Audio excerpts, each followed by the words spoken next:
ಎಲ್ಲರಿಗೂ ನಮಸ್ಕಾರ. ನನ್ನ ಜೊತೆ ಎಲ್ಲ ನನ್ನ ಸಹೋದ್ಯೋಗಿಗಳೆಲ್ಲ ಕೂತಿದ್ದಾರೆ. All senior ministers are here.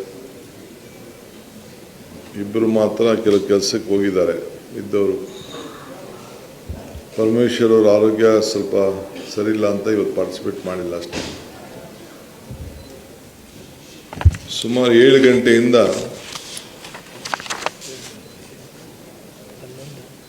ಅಂದರೆ 7 ಗಂಟೆಗಳ ಕಾಲ 10:15 ಶುರು ಮಾಡಿ ಈಗ 10 ನಿಮಿಷ ಮುಂದೆ ಈ ಸಭೆನ ಅಂತ್ಯ ಮಾಡಿದ್ದೇನೆ. DC, SP, CO, DFO ಅವ್ರ ಜೊತೆಗೆ ಎಲ್ಲ ನಮ್ಮ ಸರ್ಕಾರದ ಹಿರಿಯ ಅಧಿಕಾರಿಗಳು, ಯಾರು ನಮ್ಮ ಸೆಕ್ರೆಟರಿಯೇಟಲ್ಲಿದ್ದಾರೆ, ಆಡಳಿತ ವ್ಯವಸ್ಥೆಯಲ್ಲಿ ಯಾರು ಭಾಗಿಯಾಗ್ತಾರೆ,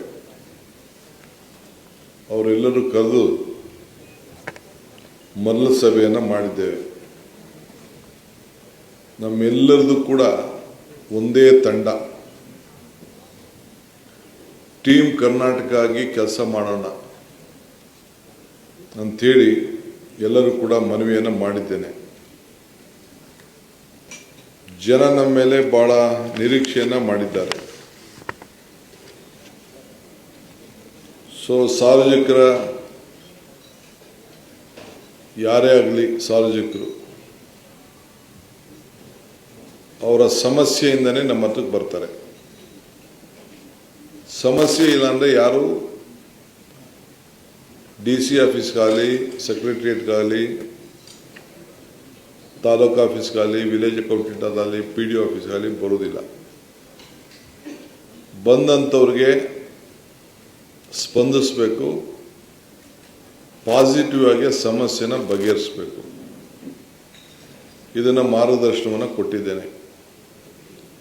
ಎಲ್ಲ ಅಧಿಕಾರಿಗಳು 10 ಗಂಟೆಗೆ ಅವರ ಕಚೇರಿಗೆ ಹಾಜರಾಗಬೇಕು.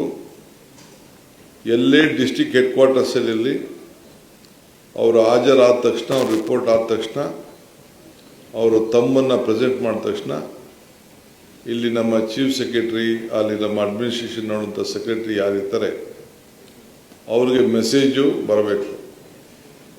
ಅವ್ರಿಗೇನು GPS ಇಟ್ಕೊಂಡಿರ್ತಾರೆ ಅಲ್ಲಿಂದನೇ ಎಲ್ಲಿಂದ ಅವರು ತಂಬ ಹಾಕ್ತಾರೆ, ಅಲ್ಲಿಂದನೇ ಈಗೆಲ್ಲರೂ ಕೂಡ ಟೆಕ್ನಾಲಜಿ ಅಷ್ಟು ಬೆಳೆದಿದೆ.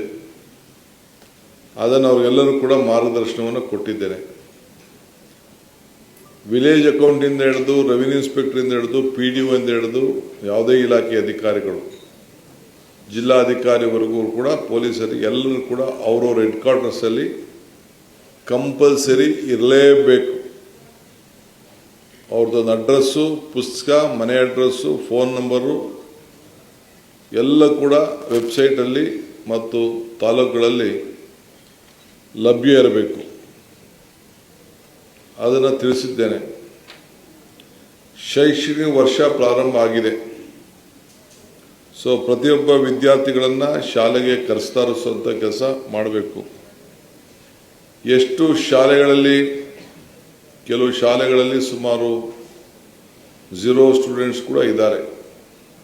ಕೆಲವರು ಬೇಕು ಅಂತ ಮೇಷ್ಟ್ರುಗಳ ಅನುಕೂಲಕ್ಕೆ ಅವನ್ನೆಲ್ಲ ಕರ್ಕೊಂಡು ಬಂದು ಒಬ್ಬನೋ ಇಬ್ಬನೋ ಅಡ್ಮಿಟ್ ಮಾಡಿ ಅವನ ಸಂಬಳಕ್ಕೋಸ್ಕರ ಇಡ್ತಾರೆ. ಅದು ನಮ್ಮ ಹತ್ರ ಮಾಹಿತಿ ಇದೆ. ಅದು ನೆಕ್ಸ್ಟ್ ಕ್ಯಾಬಿನೆಟಲ್ಲಿ ಏನು ಮಾಡಬೇಕು ಅನ್ನೋದನ್ನು ಅಂಥ ವಿಚಾರದಲ್ಲಿ ಕೆಲವು ತೀರ್ಮಾನಗಳನ್ನು ನಾನು ಮಾಡ್ತೇನೆ.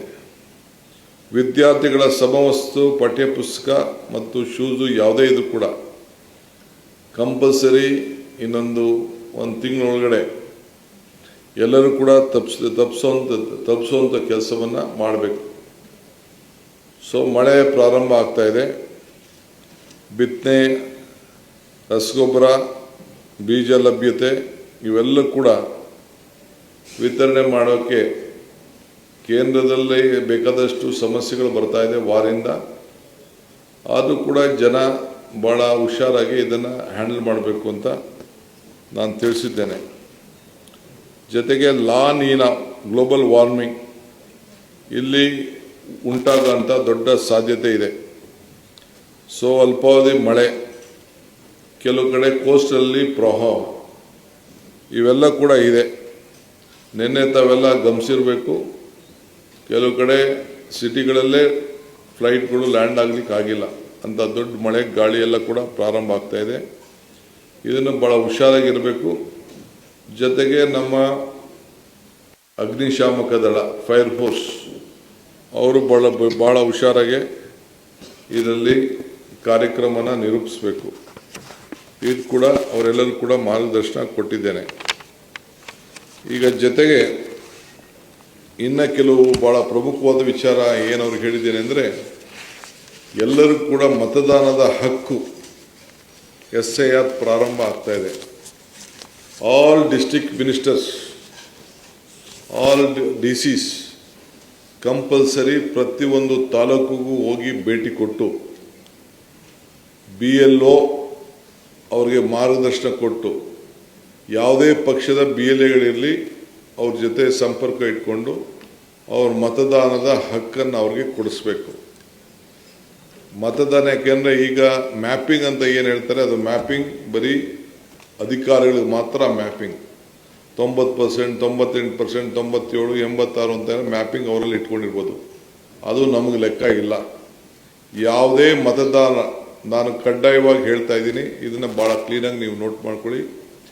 ಯಾವುದೇ ಮತದಾರರು, ಇನ್ಕ್ಲೂಡಿಂಗ್ DK ಶಿವಕುಮಾರ್ ಆಗಲಿ, ಇಲ್ಲಿರೋಂಥ ಎಲ್ಲ ಮಂತ್ರಿಗಳು, ಅವರು ಮತ ಉಳಿಸ್ಕೊಳ್ಬೇಕು ಅಂತಂದರೆ ಅವರು ಕಂಪಲ್ಸರಿಯಾಗಿ ಎನ್ಯುಮರೇಷನ್ ಫಾರಮ್ಸ್ ಏನಿದೆ, ಅರ್ಜಿ ಏನಿದೆ, BLO ಏನು ಒಂದು ಅರ್ಜಿ ಕೊಡ್ತಾರೆ, ಆ ಅರ್ಜಿ ಫಾರಮ್ಗೆ ಫಿಲ್ಲಪ್ ಮಾಡಿ ಕೊಟ್ಟರು ಮಾತ್ರ ಅವರ ಮತ ಉಳಿತದೆ. ಇಲ್ಲ ಅಂದರೆ ಅವ್ರ ಮತ ಉಳಿದಿಲ್ಲ. 3 ಬಾರಿ BLAಗಳು ಅವರ ಮನೆ ಬಾಗಿಲಿಗೆ ಬಂದು ಮನೆ ಇಲ್ಲ ಅಂತಂದರೆ ಕೊಡ್ತಾರೆ, ಇಲ್ಲ ಅಂದರೆ ನೋಟಿಸ್ ಬೋರ್ಡಲ್ಲಿ ಹಾಕ್ತಾರೆ. ಸೊ ಅದಕ್ಕೆ ಅವಕಾಶ ಕೊಡೋಕ್ಕೆ ಹೋಗಬೇಡಿ. ಯಾರೇ ಹೊರಗಡೆ ಕೆಲಸ ಮಾಡ್ತಾ ಇದ್ದಾರೆ, ಅವರ ಬದುಕಿಗೋಸ್ಕರ ಹೊರಗಡೆ ರಾಜ್ಯದಲ್ಲಿರ್ಬೋದು, ಹೊರಗಡೆ ರಾಷ್ಟ್ರದಲ್ಲಿರ್ಬೋದು, ಹೊರಗಡೆ ಊರಿನಲ್ಲಿರ್ಬೋದು, ಅವ್ರದ್ದೆಲ್ಲ ದಾಖಲೆಗಳನ್ನು ಪಡ್ಕೊಂಡು ನೀವು ಅದನ್ನು ಮತದಾನದ ಅವ್ರಿಗೆ ಸೈನ್ ಹಾಕಿಸ್ಬಿಟ್ಟು ನೀವು ಕೊಡಬೇಕು ಅಂತ ತಿಳಿಸಿದ್ದೇವೆ. ಎಲ್ಲರಿಗೂ ಕೂಡ ರೆಸಿಡೆನ್ಷಿಯಲ್ ಸರ್ಟಿಫಿಕೇಟ್ ಕೊಡಬೇಕು. ಯಾರಿಗೆ ರೆಸಿಡೆನ್ಷಿಯಲ್ ಸರ್ಟಿಫಿಕೇಟ್ ಇಲ್ಲ ಅವರೆಲ್ಲರಿಗೂ ರೆಸಿಡೆನ್ಷಿಯಲ್ ಕೊಡಬೇಕು ಅಂತ ಹೇಳಿದ್ದೇನೆ. ಏಕೆಂದರೆ ಮುಂದಕ್ಕೆ ನೀವು ಮತದಾನದ ಹಕ್ಕಿಲ್ಲ ಅಂದರೆ ಆ ಮನೆಯಲ್ಲಿ ಯಜಮಾನರುಗಳಿಗೆ ಏನು ನಾವು 5 ಗ್ಯಾರಂಟಿಗಳನ್ನು ಕೊಡ್ತಾ ಇದ್ದೀವಿ, ಪೆನ್ಷನ್ಗಳೇನು ಬರ್ತಾ ಇದೆ, ಸರ್ಕಾರ ಸೌಲಭ್ಯ ಏನಿದೆ, ಅದಕ್ಕೆ ತೊಂದರೆ ಆಗ್ತದೆ. ಸೊ ಕಂಪಲ್ಸರಿಯಾಗಿ ಅವರು ಆ ಮತದಾನದ ಹಕ್ಕನ್ನು ಪಡ್ಕೊಳ್ಳಿಕ್ಕೆ ಅವರ ವೋಟನ್ನು ಕಂಪಲ್ಸರಿ ಇಟ್ಕೊಳ್ಬೇಕು. ವೋಟ್ ಇಟ್ಕೊಳ್ಳಿಲ್ಲ ಅಂದರೆ ಅವ್ರಿಗೆಲ್ಲ ಥರದ ಸೌಲಭ್ಯವೂ ಸಿಗುವುದಿಲ್ಲ. ಈಗಾಗಲೇ ವಿದ್ಯಾರ್ಥಿಗಳಿಗೆ ಗಂಡು ಮತ್ತು ಹೆಣ್ಮಕ್ಳು ಪ್ರಯಾಣ ಮಾಡ್ತಾಯಿದ್ರು. ಗಂಡು ಮಕ್ಕಳುಗಳಿಗೂ ಈಗಾಗಲೇ ಜೀವೋ ಕೂಡ ಈಗಾಗಲೇ ಇಶ್ಯೂ ಆಗಿದೆ. ಈಗ ಪ್ರಕ್ರಿಯೆಯನ್ನು ಅವರು ಪ್ರಾರಂಭವನ್ನು ಮಾಡ್ತಾರೆ. ಅದಕ್ಕೇನು ಮಾಡಬೇಕು, ಅದು ಯಾವ ರೀತಿ ಅಪ್ಲಿಕೇಶನ್ ತೆಗೆದುಕೊಳ್ಬೇಕು, ಏನು ಐಡೆಂಟಿಫಿಕೇಷನ್ ಕಾರ್ಡ್ ಹೆಂಗೆ ಕೊಡಬೇಕು, ಬಸ್ ಪಾಸ್ ಏನು ಕೊಡಬೇಕು, ಅದನ್ನು ಅವ್ರಿಗೆಲ್ಲರೂ ಕೂಡ ಕೊಡ್ತಾರೆ. ಇದ್ರ ಜೊತೆಗೆ ನಮ್ಮ ಸುಮಾರು 100 ಚಿಲ್ಲರೆ ಕೋಟಿ ರೂಪಾಯಿ ಹಣ ಈಗಾಗಲೇ ಕೆಲವು ಗೃಹಲಕ್ಷ್ಮಿ ಯಾರು ವಯಸ್ಸಾಗಿತ್ತು, ಯಾರು ಯಜಮಾನರು ತೀರ್ಕೊಂಡಿದ್ರು, ಅದೆಲ್ಲ ಕೆಲವೆಲ್ಲ ತೆಗೆದುಕೊಂಡ್ಬಿಟ್ಟಿದ್ದಾರೆ. ಸೊ ಅದಕ್ಕೆ ನಾವು ಮತ್ತೆ ವಾಪಸ್ಸು ಆ ವಸ್ತುದಲ್ಲಿ ಯಾರ್ಯಾರ್ದೋ ಫೋನ್ ನಂಬರ್ ಕೊಟ್ಬಿಟ್ಟಿದ್ದಾರೆ. ನಾವು ಅದನ್ನು ತನಿಖೆ ಮಾಡಿಸಿದ್ವಿ. ಮೊನ್ನೆ ಬಾಗಲಕೋಟಲ್ಲಿ, ದಾವಣಗೆರೆಯಲ್ಲಿ ಕೂಡ ಟ್ರೈ ಮಾಡ್ದೋ, ಬೇರೆ ಕಡೆಲ್ಲ ಟ್ರೈ ಮಾಡ್ದೋ, ಸುಮಾರು ಹಳ್ಳಿಗಳಲ್ಲಿ ಮಾಡಿದ್ವಿ. ಯಾರೋ ನಂಬರ್ಗೆ ಫೋನ್ ಹೋಗ್ತಾ ಇದೆ, ಅವ್ರ ಹತ್ರ ಇಲ್ಲ, ಮಾಹಿತಿ ಇಲ್ಲ. ಸೊ ಯಾರು ನಿಜವಾಗ್ಲೂ ಒರಿಜಿನಲ್ ಹೋಗ್ತಾ ಇದೆಯೋ ಇಲ್ಲೊಂದು ಚೆಕ್ ಮಾಡಬೇಕಾಗಿದೆ. ಅದಕ್ಕೆ ಮತ್ತೆ ಅವರು ಅರ್ಜಿಗಳನ್ನು ಕೊಡಬೇಕಾಗ್ತದೆ. ಯಾರಿಗೂ ನಿಲ್ಸಕ್ಕೆ ಹೋಗಲ್ಲ ನಾವು, but they will have to give an application. ಯಾರನ್ನ ಹಣನೂ ಕೂಡ ಯಾರು ಕೂಡ ತೆಗೆದಾಕಬೇಕು ಅಂತ ನಮಗೆ ಇಷ್ಟ ಇಲ್ಲ, ತೆಗೆಯೋದು ಇಲ್ಲ.